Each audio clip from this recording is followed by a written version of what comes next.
Hola, empezamos con este vídeo el tema de probabilidad. Vamos a ver un poquito, a seguir un poco estos apuntes que vamos a ir explicando para ver un poquito cómo vamos a ver este tema. Y lo primero que vamos a hacer es ver un poquito qué es lo que vamos a estudiar en este tema.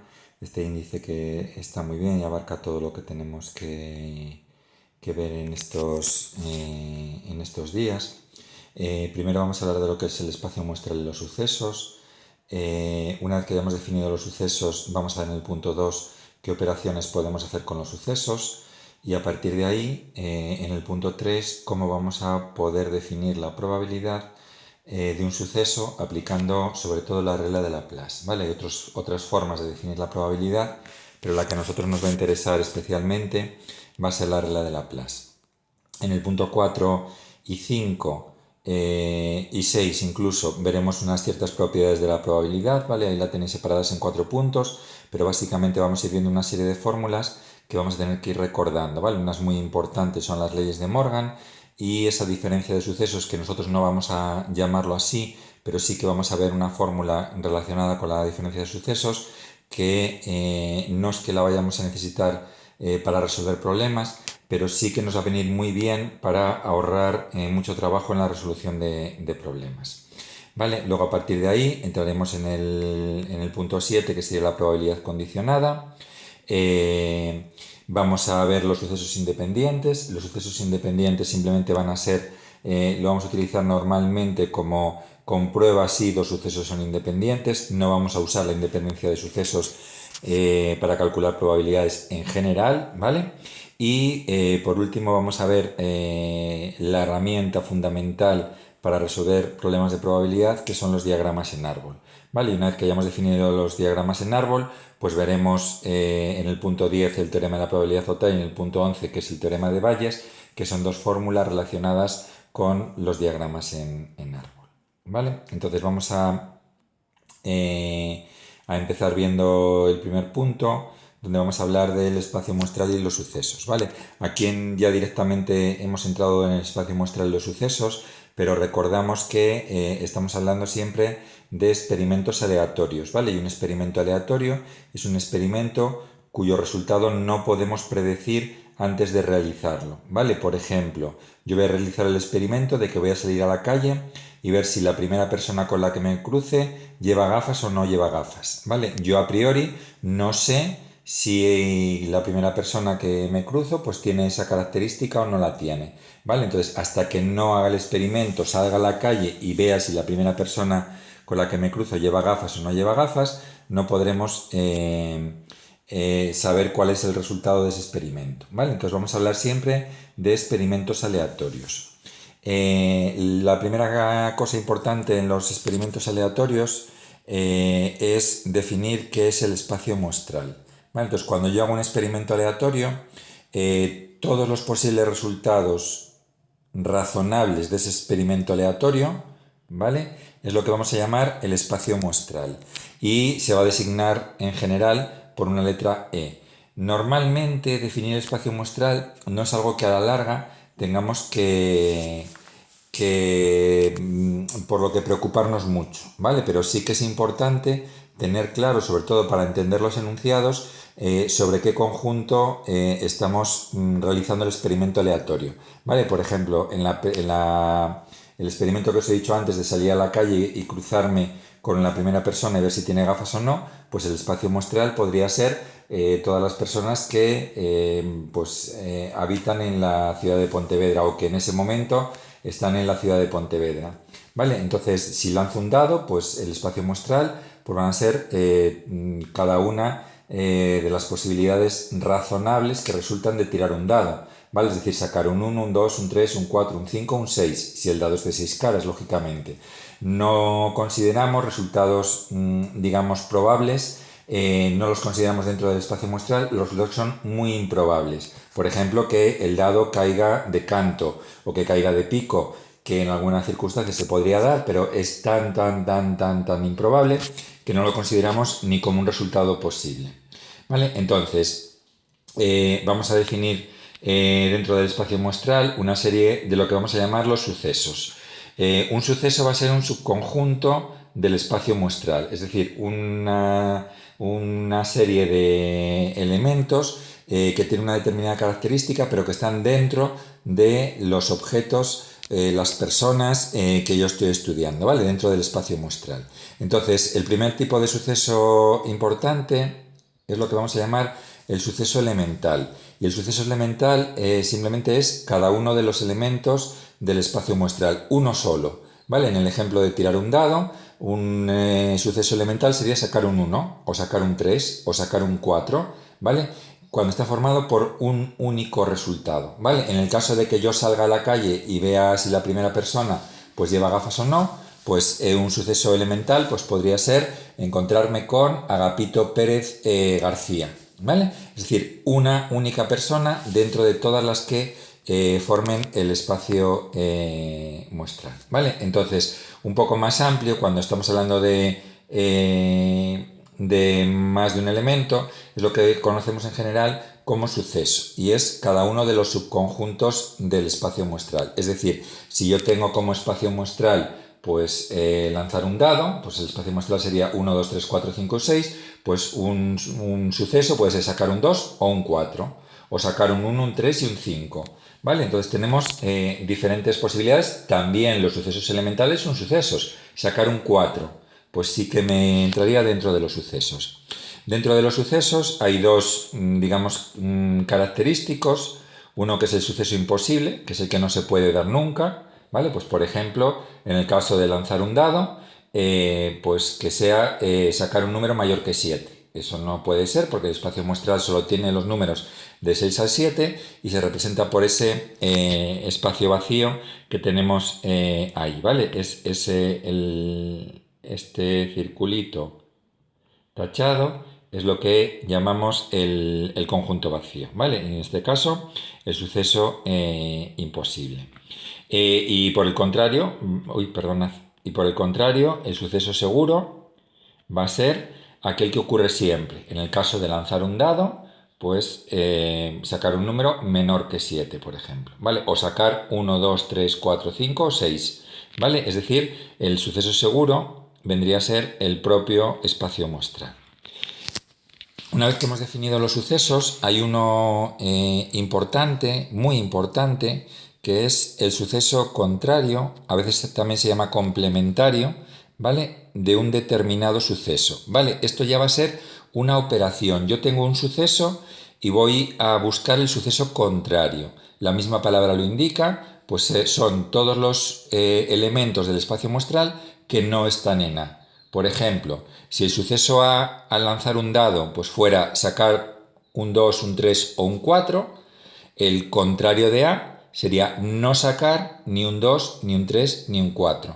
Es decir, sería sacar un 1 o un 5 o un 6. ¿Vale? Entonces, el suceso contrario o el complementario se representa por el nombre del suceso, que no lo hemos dicho antes, pero lo decimos ahora. Los sucesos se representan siempre por letras mayúsculas, ¿vale? Normalmente empezando por las letras del abecedario. Es decir, suceso A, suceso B, suceso C. Si fuera un suceso, pues que a veces utilizamos para dar un nombre a un suceso característico, por ejemplo, que una persona que me encuentre por la calle sea hombre, pues a veces se suele utilizar algo que pues lo relacione, por ejemplo, la H, pero perfectamente podríamos utilizar cualquiera de los otros tres sucesos que hemos dicho antes o cualquier otra letra, ¿vale? Entonces, el contrario, el complementario de A, se representa por la A con una rayita encima. El contrario, el complementario de B, se representaría por la B con una rayita encima. El contrario, el complementario de C, sería el C con una rayita encima. Y el contrario, el complementario de H, pues sería H con una rayita encima. Y recordad que es lo que no sea el suceso original, ¿vale? Entonces, en esto tenéis que tener a veces un poco de cuidado, porque imaginaos que el suceso A es que una persona sea diestra.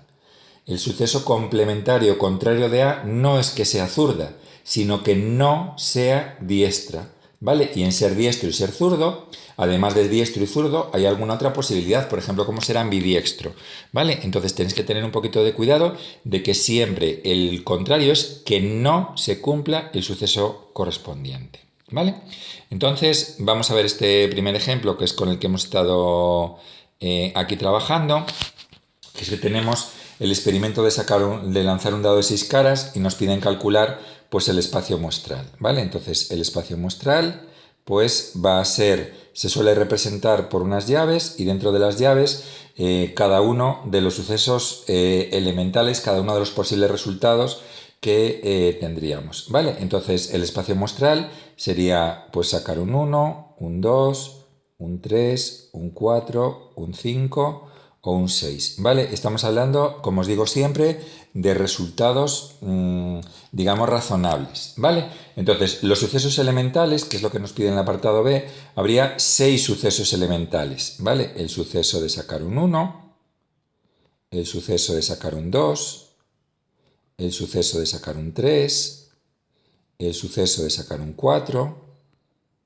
el suceso de sacar un 5 o el suceso de sacar un 6, ¿vale? Estos son 6 sucesos, ¿vale? Distinguid bien, estos son 6 sucesos distintos y el espacio muestral es un único suceso, ¿vale? Con todos los resultados posibles, ¿vale? Entonces me dice en el apartado C que define el suceso A, que sería sacar un número par. Entonces el suceso A estaría formado por los sucesos elementales, el 2, el 4 y el 6. Todos los números que son pares. En el apartado D, sacar un número, el suceso sacar el número 5, pues estaríamos hablando de un suceso formado por un único elemento. Por lo tanto, el suceso B también sería un suceso elemental y estaría formado por solamente sacar un 5, ¿vale? El suceso contrario de A. El suceso contrario de A lo vamos a representar así, con la A con la rayita encima. Mi consejo es que siempre antes de escribirlo lo defináis, ¿vale? Si A es sacar un número par, el opuesto, el contrario, es no sacar un número par. En este caso sí que hay un suceso como tal definido que sería sacar un número impar, porque los resultados del dado solo tienen dos posibilidades, sacar par o sacar impar, ¿vale? Pero en realidad sería no sacar un número par. Estaríamos hablando del 1, el 3 y del 5. En el caso del suceso contrario de B sería, vamos a definirlo primero, no, ¿vale? Lo contrario del suceso B, no sacar un 5. Y entonces estaría formado por el 1, el 2, el 3, el 4 y el 6. ¿Cuál sería el suceso seguro? Recordad, bueno, aquí no me pone en letra, pero el suceso seguro es el propio espacio muestral, sacar un número entre el 1, 2, 3, 4, 5 y 6. ¿Y cuál sería un suceso imposible? Pues vamos a llamarle C, que no lo hemos utilizado hasta ahora, pues sería el que no está formado por ningún elemento, ¿vale? Pues por ejemplo, lo que decíamos antes, ¿vale? Pues sacar un número que fuera mayor que 18, ¿vale? Es decir, definir un suceso que no se cumpla nunca, ¿vale? En los apuntes todo esto que yo he estado escribiendo aquí, lo tenéis resuelto aquí abajo, ¿vale? Y bueno, pues tendríais ahí otras posibles, bueno, las mismas respuestas prácticamente que nosotros hemos hecho. Vale, vamos a entrar con el punto 2, que son las operaciones con los sucesos. Básicamente, el contrario y el complementario ya es una operación con sucesos, ¿vale? Además de esa operación, hay otras dos operaciones importantes que son la unión de dos sucesos. La unión se representa por las letras de los sucesos y entre medias esa especie de U curva que sería, se leería A unión B, ¿vale? El suceso unión de A y de B. Entonces, estaría formado por todos los elementos de A y todos los elementos de B. Es decir, lo que tiene que ocurrir para que un elemento esté en la unión es que o esté en A, o esté en B, o que esté en los dos. Es decir, de las dos condiciones, la que imponga A y la que imponga B, tiene que cumplir por lo menos una de las dos, ¿vale? Ahí os dice que es el E como O. Yo a veces en la unión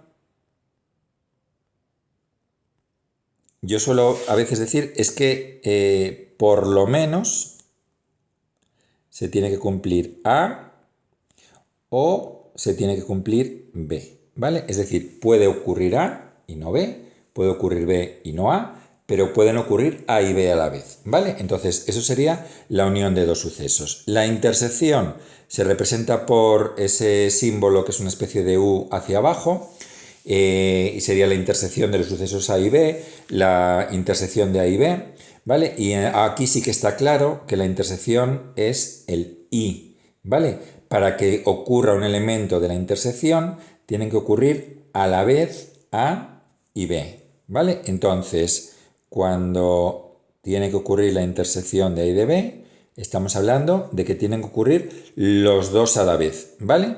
Tienen que ocurrir las dos condiciones, la que ponga A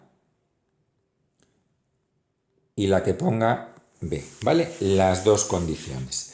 Y luego, estas serían las tres operaciones, ¿vale? La unión, la intersección y la escribo aquí, el contrario o el complementario, ¿vale? Tres operaciones que podemos hacer con los sucesos y que tenemos que tener bien claro cómo son, cómo se definen, ¿vale? Luego, relacionado con las operaciones con los sucesos, esto ya simplemente es una cuestión de, digamos, de gramática, de nomenclatura de nombre. ¿Cuándo vamos a decir que dos sucesos son incompatibles? Bueno, pues dos sucesos, vamos a decir, si no son incompatibles, es cuando no se pueden cumplir los dos a la vez, ¿vale? Cuando a mí me ponen dos condiciones que no se pueden cumplir a la vez, la intersección no va a tener ningún elemento, ¿vale? Entonces, en ese caso, vamos a decir que los sucesos son incompatibles, pero en realidad no es una operación con sucesos, ¿vale? Las operaciones son las tres que hemos definido: la unión, la intersección y el contrario o el complementario, ¿vale? Entonces, vamos a ver aquí otro ejemplo que también lo tenéis ahí resuelto. Seguimos con el mismo ejemplo de antes, de lanzar un dado de 6 caras. El suceso A es sacar un número par, el suceso B es sacar un número que sea múltiplo de 3 y me piden calcular A unión B, A intersección B y definir si los sucesos A y B son incompatibles, ¿vale? Entonces, vamos a hacer dos cosas a la vez. Vamos a definir en concreto del espacio muestral qué elementos forman A y qué elementos forman B, ¿vale? Los números del 1 al 6, que son un número par, ya sabemos que son el 2, el 4 y el 6, y los que son múltiplos de 3 son el 3 y el 6, ¿vale? Entonces, si me piden calcular la unión de A y de B, ¿vale? Lo que me están pidiendo es que tengo que buscar los números que por lo menos cumplan una de las dos condiciones, ¿vale? Por lo menos una de las dos condiciones, ¿vale? De ser par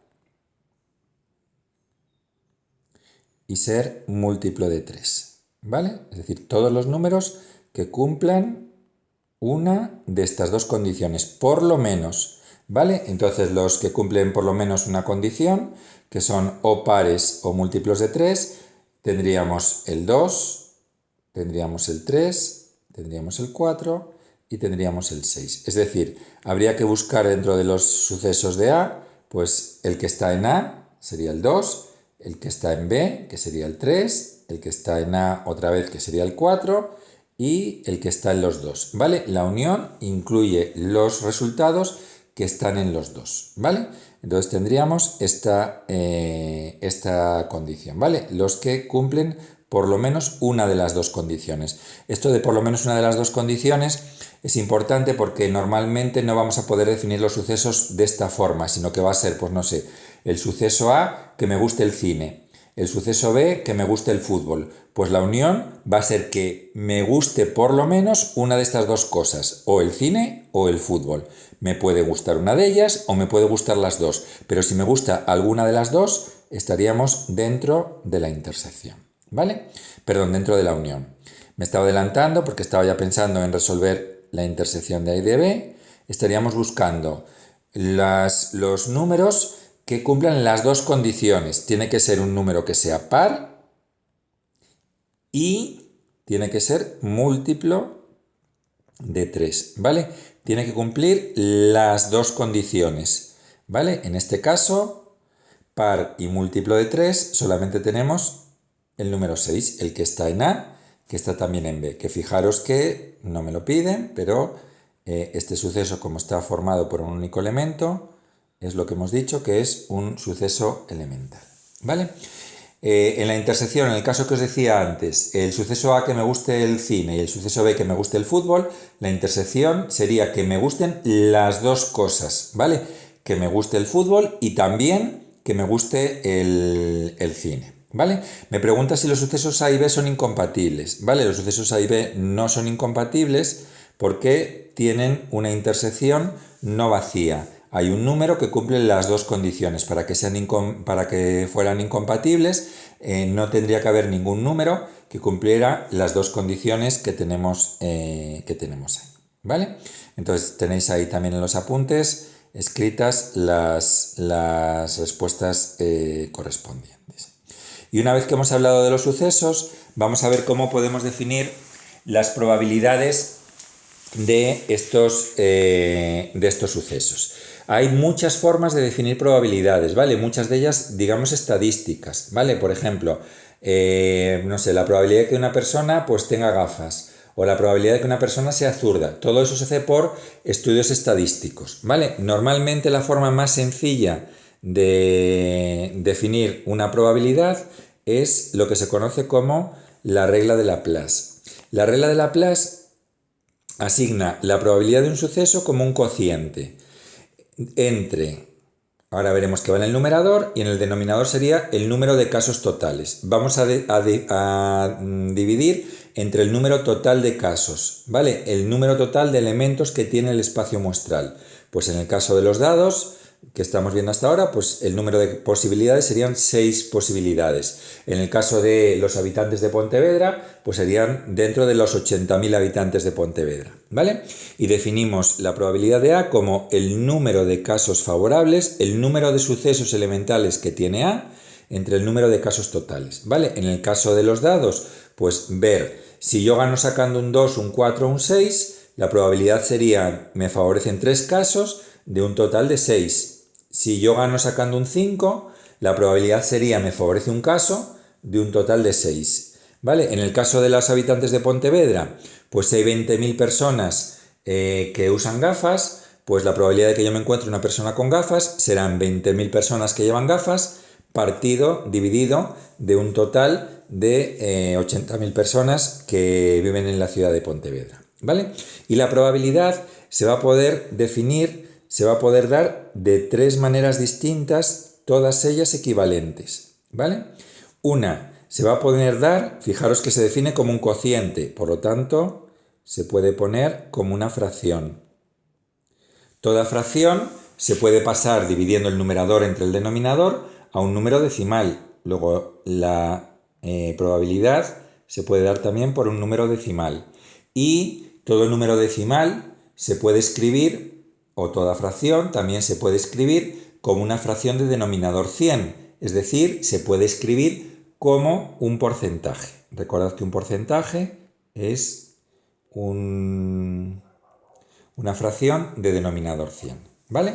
Entonces, de las 3 posibilidades, nosotros normalmente vamos a trabajar con la expresión decimal. Si no tuviera la expresión decimal fuera muy complicada porque tiene muchas cifras decimales, etc. Ahora veremos, podemos aproximar, siempre utilizando bastantes cifras, no aproximando con pocas cifras, pero si fuera, por ejemplo, una fracción que el decimal pues fuera, digamos, rara, pues un tercio, pues no sé, un sexto, utilizaríamos para trabajar la fracción. Lo que sí que tenéis que tener claro es que el porcentaje es una muy buena forma de expresar los resultados. El 20% de las personas tienen gafas, ¿vale? El 20% de las personas les gusta el cine, pero es una forma muy mala para operar, ¿vale? Entonces, para dar los resultados lo haremos habitualmente con porcentajes, pero para trabajar con los números, con las probabilidades, lo haremos principalmente como número decimal y si no como fracción, ¿vale? Entonces, vamos a ver este ejemplo. En el experimento de lanzar un dado de 6 caras, calcula la probabilidad de sacar el número 5, ¿vale? Vamos a llamar a sacar el número 5, le vamos a llamar el suceso A, ¿vale? Entonces vamos a definir aquí la probabilidad del suceso A, según la regla de Laplace, como el número de casos favorables. Fijaros que solamente hay un caso favorable, que es sacar un 5, de un total de 6 casos posibles, ¿vale? Un sexto, que sería darlo en forma de fracción, ¿vale? Si dividimos 1 entre 6, ¿vale? Nos va a quedar un número decimal. Este es el caso que os decía antes. El número decimal, si divido 1 entre 6, me va a quedar un número periódico con muchos decimales. Entonces, cuando eso me quede, la división de 1 entre 6 da 0,16666666, etc. Lo que vamos a hacer es lo siguiente. Vamos a utilizar siempre 4 cifras significativas. Es decir, 0, y 4 cifras decimales, ¿vale?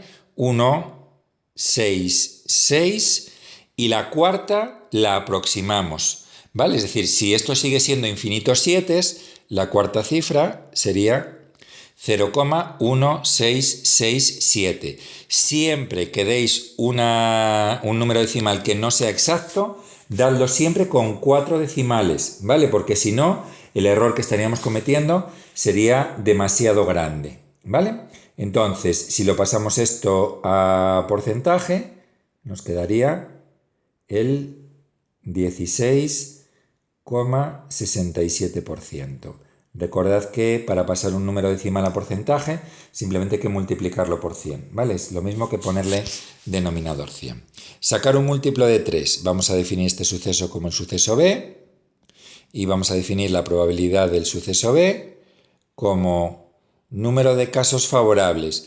¿Cuántos múltiplos de 3 hay? 2, el 3 y el 6, de un total de 6 números. Si lo expreso en forma de fracción, sería 2 sextos. Como es una fracción reducible, tendría que expresarlo como fracción irreducible si voy a darlo como resultado, ¿vale? Entonces tendría que decir 1/3. Si lo quiero expresar en número decimal, divido 1 entre 3, me vuelve a quedar un número periódico y tengo que aproximarlo con 4 decimales, ¿vale? 0,3333, porque la siguiente cifra vuelve a ser un 3. Y si lo expreso en forma de porcentaje, multiplicándolo por 100, pues me va a quedar el 33,33%, ¿vale? Sacar un número par, pues estaríamos hablando de un suceso C y la probabilidad de este suceso C pues sería, ¿cuántos números pares hay? El 2, el 4 y el 6, 3, de un total de 6 resultados posibles. Si lo quiero dejar en forma de fracción tiene que ser simplificado.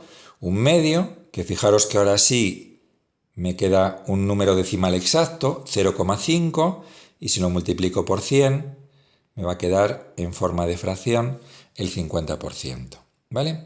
Sacar el número 8, suceso D.